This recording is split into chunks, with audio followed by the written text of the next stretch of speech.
మరో బ్రేకింగ్ చూస్తున్నాం. Hyderabad Borabanda police station లో నమోదైన ఓ ఫిర్యాదు చర్చనీయాంశంగా మారింది.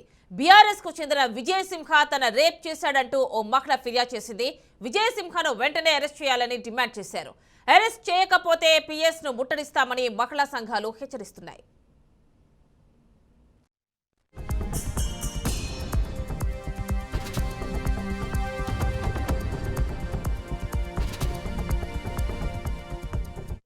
తప్పుడు ఆలోచన చేస్తున్న పైన విజయ్నే ఇదంతా చేస్తుండు.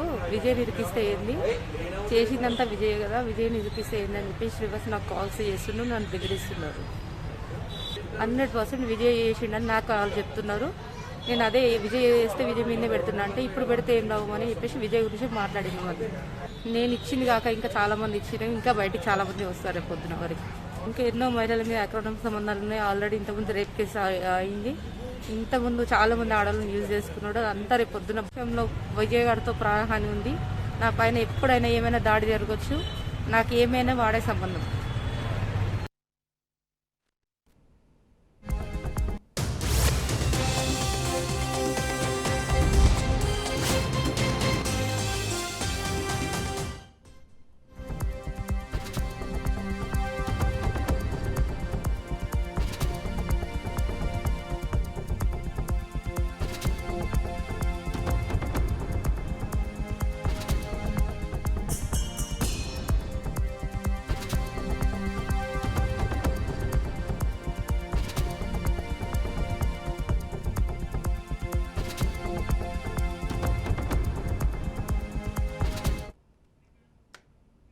ఈ అంశానికి సంబంధించి పూర్తి డీటెయిల్స్ మా కరెస్పాండెంట్ లిఖిత అందిస్తారు.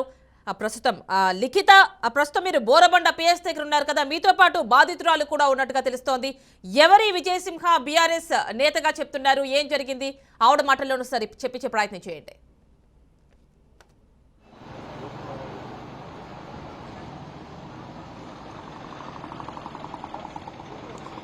రైట్, ఇక్కడ మనం చూసుకున్నట్లయితే బొరబండ పిఎస్కు ఈరోజు ఈ యొక్క కేసు వచ్చినప్పుడు కూడా ఏదైతే డబుల్ బెడ్రూమ్లకు సంబంధించి కావచ్చు, వాళ్లకు సంబంధించిన అన్యాయాలు జరిగాయి. చాలా వరకు కూడా ఎన్నిసార్లు లీడర్కి చెప్పినా కూడా వాళ్ళు పట్టించుకోకపోవడం, ఆ లీడర్కి సంబంధించిన అనుచరుడే ఈరోజు మమ్మల్ని మోసం చేసి మాకు ఇబ్బంది చేస్తున్నారని అయితే ఇక్కడ చెప్పడం జరుగుతుంది. అయితే మనతో మాట్లాడడానికి బాధిత మహిళలు అయితే సిద్ధంగా ఉన్నారు. వారిని అడిగి మరిన్ని వివరాలు తెలుసుకుందాం. అమ్మ, చెప్పండి, మీరు అసలు ఎవరు, ఏం జరుగుతుంది, మీ సమస్య ఏంటి అసలు? నేను సరిత మేడం. నేను ఉండేది బోరబండలో ఉండేది. ఊర్లో సంగారెడ్డిలో నేను మా ఊర్లో ఉంటాను. మామూలుగా ఇక్కడ నేను 11 years బ్యాక్ కొనుక్కున్న ఇల్లు.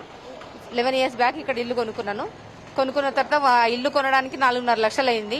లీడర్లు అందరు సంతకాలు ఉన్నాయి, అందరూ చేసిరు. ఆ ఇల్లు నాదని చెప్పేసి ఆల్రెడీ నేను రెంట్కి ఇచ్చి ఊరికి వెళ్ళాను.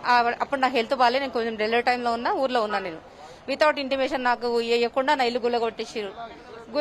ఎందుకు అంటే డబల్ బెడ్రూమ్ కట్టిస్తా అని చెప్పి మాగంటి గోపీనాథ్ గారు ఇక్కడ చెప్పారు. అందుకే మీ ఇల్లు గుడగొట్టేసినాం అంటే, మరి ఎందుకు ఇంటిమేషన్ ఇల్లు అంటే, నేను నంబర్ తెలియదు, నువ్వెవరో తెలియదు, ఇక్కడ కొనుక్కున్న ఎవరో తెలియదు అని చెప్పారు. సార్, మీరు ఎక్కడ ఉంటారమ్మా? మరి మీరు ఎక్కడ ఉంటారు? మీ ఇల్లు కూలగొట్టిన విషయం అంటే ఇల్లు ఖాళీ చేయించినప్పుడు వాళ్ళు చెప్పలేదా మీకు? ఖాళీ చేపిస్తున్నారు. రెంటర్స్ ఉండే, రెంటర్స్ కి చెప్పారు ఇల్లు ఖాళీ చేస్తాం వెళ్ళిపోమని చెప్తే వాళ్ళు నాకు ఫోన్ చేయలేదు. వాళ్ళు కూడా చెప్పలేదు నాకు. వాళ్ళు భయపడి వాళ్ళు నైట్ వెళ్ళిపోయారు. మొత్తం డెమాలిషన్ చేసి మేడం, ఒక్క ఐటమ్ నాకు రాలేదు మేడం. ఇంట్లో ఉన్న షవర్ పెట్టించినాం మేము, ట్యాంక్ 11 లక్షలు పెట్టి టైల్స్ చేపించినాం మేడం. మళ్ళీ నేను కష్టపడి అప్పు తెచ్చి. ఇప్పుడు మీరు ఈ సమస్యను మరొకసారి మాగంటి గోపీనాథ్ కి ఏమన్నా చెప్పడం జరిగిందా? ఆయన ఏమన్నాడు? లోకల్ అక్కడ వచ్చినప్పుడు మాగంటి ఆఫీసర్ దగ్గరికి వెళ్ళి ఆఫీస్ కూడా వెళ్ళి చెప్పినాను. ఆ తర్వాత లోకల్ వచ్చినప్పుడు చెప్తే నీకు ఇక్కడ కౌర్లో ఇస్తా అన్నాడు. ఇవ్వడానికి నేను ఫ్రీగా అప్లై చేసుకోలేదు. ఫ్రీ బెడ్రూమ్ డబుల్ బెడ్రూమ్ ఇవ్వడానికి అప్లై చేసుకోలేదు. నా ఇల్లు పోగొట్టుకున్నా. నేను కొనుక్కున్న ఇల్లుని మీరు గూళ్ళ కొట్టి డబుల్ బెడ్రూమ్ కట్టించారు. అక్కడ డబుల్ బెడ్రూమ్ ఇస్తాను. ఇప్పుడు దగ్గర రిజిస్టర్ నా పేరు రాలేదు. ఎందుకు రాలేదు అని ప్రతి ఆఫీసర్, ప్రతి ఎంఆర్ఓ దగ్గరికి, ఏఆర్ఓ దగ్గరికి, అందరి నంబర్లు ఉన్నాయి, అందరి దగ్గరికి వెళ్ళినా నేను. అందరు కూడా చెప్పిన నా లిస్ట్ లో నా పేరు రావట్లేదు, నాకు ఎందుకు రావట్లేదు అని చెప్పేసి. ఆమె ఇక్కడ వాస్తవ్యాలు కాదంటే, అవును నేను కాదు, అక్కడ పుట్టి పేరేలే, కానీ అక్కడ ఇల్లు అయితే కొనుక్కున్నా, నా ఇల్లు పడగొట్టిరు. ఆ పేపర్లు, డాక్యుమెంట్స్, దాని పట్టా పేపర్లు అన్ని ఉన్నాయి, అన్ని పట్టుకొని తిరుగుతున్నా. ఇంకా లిస్ట్ లో పేరు రాలేదు. ఎమ్మెల్యే మాగంటి గోపీనాథ్ విజయసింహ ఉన్నాడు. ఏమైంది అక్క అని అంటే, ఇట్లా అయింది, మనం చూసావు కదా, ఎమ్మెల్యే ఏమో నాకు అక్కడ ఇస్తా అన్నా అంటే, అదంతా కాదక్క, నేను ఎమ్మెల్యే మనిషిని, ఎమ్మెల్యే రైట్ హ్యాండ్ని, నువ్వు నన్ను నమ్ము, నాకు పేపర్ డాక్యుమెంట్స్ నీ మొత్తం నాకు తీసుకొచ్చి అట్లే నాకు పైసలు ఇవ్వక అంటే, ఎన్ని ఇవ్వాలంటే నాకు ఇన్ని 2 లక్షలు అడిగిండు. నా దగ్గర అన్ని లేవు, 4 లక్షల రూపాయలు కూడా నా దగ్గర లేవు అని చెప్పేసి 60,000 ఇస్తా, ఇప్పుడు పని అయినాక ఇస్తా అని చెప్పిన. 60,000 జిరాక్స్, 90 డాక్యుమెంట్స్ మొత్తం జిరాక్స్ తీసుకెళ్లి సైడ్ హోటల్ హైటెక్ హోటల్ ఉంది కదా మేడం, అక్కడ కూర్చున్న పొద్దున 6:30కి బ్లూ కలర్ రాయల్ కార్ లో వచ్చిండు నా దగ్గర నుంచి డాక్యుమెంట్స్ పైసలు తీసుకొని వెళ్ళి ఇప్పుడు దాకా మధ్యలో 2-3 సార్లు ఫోన్ చేసి అయిపోద్ది దాకా అని చెప్పిండు. జూబ్లీ స్పేస్ దగ్గర వెనుకకు రమ్మని చెప్పిండు. అక్కడికి వెళ్ళినా మాట్లాడినా, అక్కడ కూడా మాట్లాడినా. ఏమైందా విజయ, ఏమైందంటే అయిపోయిందాక మాట్లాడినా, లిస్ట్ లో పేరు వస్తుంది 3rd లిస్ట్ లో అని చెప్పిండు. సరే అని చెప్పిన. ఇప్పుడు వెళ్తే నాకు లిస్ట్ లో పేరు ఉన్న వాళ్ళకి ఇస్తలేము, లిస్ట్ లో పేర్లు నీకు ఎట్లా ఇస్తామో అని అంటారు. అంటే అక్కడ నా ఇల్లు లేదా, నన్ను ఎందుకు లిస్ట్ లో పేరు రాలేదు, ఎందుకు నేను లేనా మనిషిని, నేను చచ్చిపోయినా, నేను నాకు పట్టా ఉంది కదా నా చేతిలో, నేను పట్టా పేపర్ తో ఉన్నాను నేను మనిషిని. నా ఇల్లు స్థలం డబుల్ బెడ్రూమ్ ఇప్పుడు డబుల్ బెడ్రూమ్ కాదు అది, నా ఇల్లు స్థలం నాకు ఇవ్వండి. నాకు డబుల్ బెడ్రూమ్ కూడా వద్దు, నా ఇల్లు స్థలం ఎట్లా ఉందో నా ఇల్లు ఎట్లా ఉందో అట్లానే చేయండి.